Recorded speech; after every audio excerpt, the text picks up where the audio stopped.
السلام علیکم ناظرین، جیو پاکستان چینل میں آپ کو خوش آمدید کہتے ہیں۔ امید کرتے ہیں کہ آپ سب خیریت سے ہوں گے۔ آج کے ایپیسوڈ میں آپ کے پسندیدہ اور مشہور ڈرامے ڈائن کے تازہ ترین اپڈیٹس کے حوالے سے بات کریں گے، جس میں مہوش حیات نہال کے کردار میں ڈرامے میں چھائی ہوئی ہیں۔ آپ کو پتہ ہے پاکستان میں شوبز ڈرامہ انڈسٹری میں یہ سائیکی ہے کہ جو جتنا مظلوم کردار ہوتا ہے، عوامی ہمدردیاں اسی کے ساتھ ہوتی ہیں۔ اب تک اس ڈرامے میں نہال سب سے مظلوم کردار ہے جو مہوش حیات نبھا رہی ہیں۔ اس ڈرامے میں ان کا ڈبل رول آگے جا کے سامنے آئے گا۔ ابھی وہ نہال ہیں، بعد میں وہ میشا بن جائیں گی، لیکن ابھی ان کے ساتھ بہت ظلم ہو رہے ہیں، بہت زیادتیاں ناانصافیاں ہو رہی ہیں۔ جو لڑکا اسے پیار کرتا تھا، حنین، اس کی ڈیتھ ہو گئی اور اس کا قتل کا الزام نہال کے والد شکیل انصاری پر تھا۔ وہ اب جیل سے چھوٹ کر واپس آ گیا ہے، لیکن اس کو پھانسی سے بچانے کے لیے زوار شاہ اور اس کی بیوی نے سودا کیا نہال کی والدہ سے، اور نہال کو دوسری بیوی بنا کر زوار شاہ کے پاس پہنچا دیا گیا۔ زوار شاہ بالکل اسے پسند نہیں کرتا، وہ اپنی پہلی بیوی شاداب سے بے تحاشا پیار کرتا ہے، لیکن وہ اسے اولاد نہیں دے سکی۔ اس لیے شباب نے اپنی ماں کے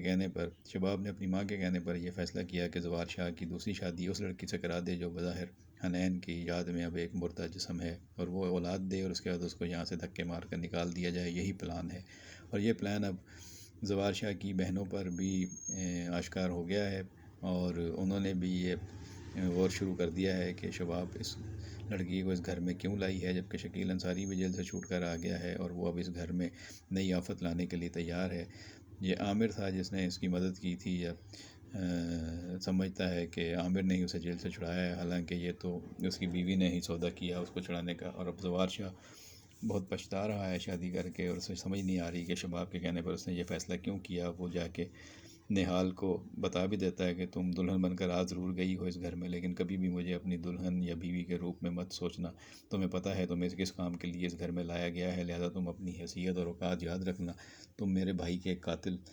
کے بدلے میں یہاں پہ آئی ہو، اور تم ایک قاتلہ ہو، لہذا تمہاری یہی حیثیت ہے، اور یہاں پہ میری زندگی میں میری بیوی بننے کا حق صرف ایک ہی عورت کو ہے، اور وہ ہے شباب، اور اس کے کہنے پر میں تمہیں یہاں پر لایا ہوں۔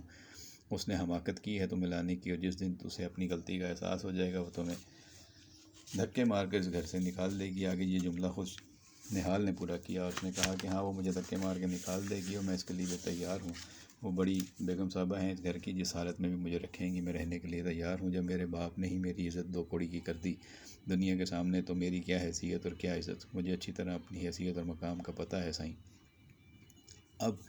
ہم یہی دیکھیں گے کہ آنے والے مناظر میں نہال کے ساتھ اور ظلم و زیادتیاں ہوں گی اس گھر میں، اس کو کوئی بھی اچھا نہیں سمجھے گا، یہاں تک کہ اس گھر کی جو نوکرانی ہے نوری، جو حنین کو پسند کرتی تھی، وہ بھی آ کے نہال کو کہہ دے گی کہ تم وہی عورت ہو جس کے باپ نے حنین سائیں کو قتل کر دیا، تمہیں میں بد دعا دیتی ہوں کہ اس گھر میں تمہاری حالت جو ہے وہ ایک نوکرانی سے بھی بدتر ہوگی، اور تم یہاں تڑپو گی اور کوئی تمہیں پوچھنے نہیں آئے گا، کوئی تمہیں دیکھنے نہیں آئے گا۔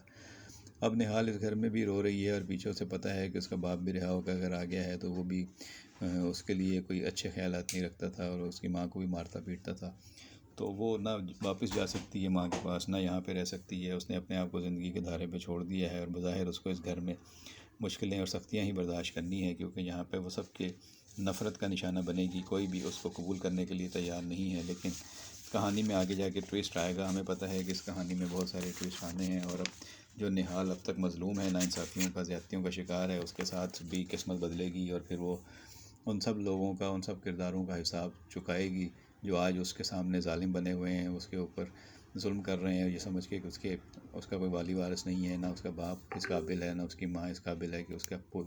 پیچھے کھڑے ہو سکیں۔ لہٰذا وہ ایک اکیلی لڑکی ہے جو ایک حنین کو پسند کرتی تھی، اور حنین دنیا سے چلا گیا تو اب اس کی کوئی عزت نہیں ہے۔ لیکن آگے جا کے کہانی میں ٹویسٹ آنا ہے، اس وقت تک جو اپڈیٹس ہوں گے آپ تک پہنچاتے رہیں گے۔ آپ کو اس میں بتائیے کہانی کیسی لگ رہی ہے، کس کی اداکاری کیسی لگ رہی ہے۔ شباب کے کردار میں ہیرا مانی بہت خوبصورت اور بہت چارمنگ دکھائی گئی ہیں، لیکن ان کی اولاد نہیں ہے، اور وہ خود دوسری بیوی لانے کے لیے مجبور ہوئی ہے اپنے شوہر زوار شاہ کی۔ زوار شاہ بہت اینگری اور غصے اور نفرت والا ابھی تک کردار اس میں نظر آیا ہے، اور مہوش حیات کو جو نہال بنایا ہوا ہے تو اتنا مہنگا میک اپ اور ساری چیزیں کر کے اس کو جتنا رلایا گیا ہے، اتنا تو شاید وہ کبھی زندگی میں نہیں روئی ہوگی جتنا اس کردار میں اسے رونے کے لیے کہا گیا ہے اور رلایا جا رہا ہے۔ تو آپ کو سب کی ایکٹنگ کیسی لگ رہی ہے؟ کمنٹ باکس میں اپنی رائے سے ہمیں ضرور آگاہ کیجیے گا. بہت شکریہ.